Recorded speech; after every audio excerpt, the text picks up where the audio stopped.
I am the Tofu Golem. Please enjoy the video.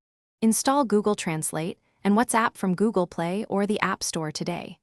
Open Translate and sign in if you want to save phrase history. Go to Translate settings and enable Tap to Translate for Android devices. Grant overlay permission and clipboard access when the system prompts you to allow copying from WhatsApp.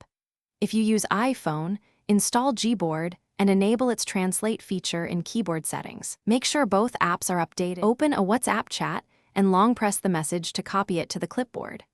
A floating Translate bubble appears within 2 to 5 seconds after copying the text. Tap the bubble and choose the source and target languages in the floating window.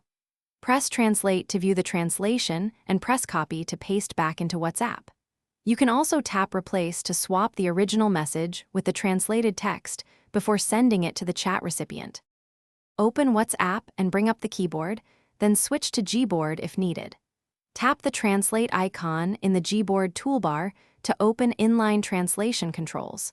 Choose the source and target languages, for example English to Spanish at a 25% quicker pace. Type your message and watch Gboard convert text in real time into the other language. Tap the translated text to insert it into the chat and press Send to share the translation instantly with the recipient. Thanks for watching. Consider subscribing if we helped you today.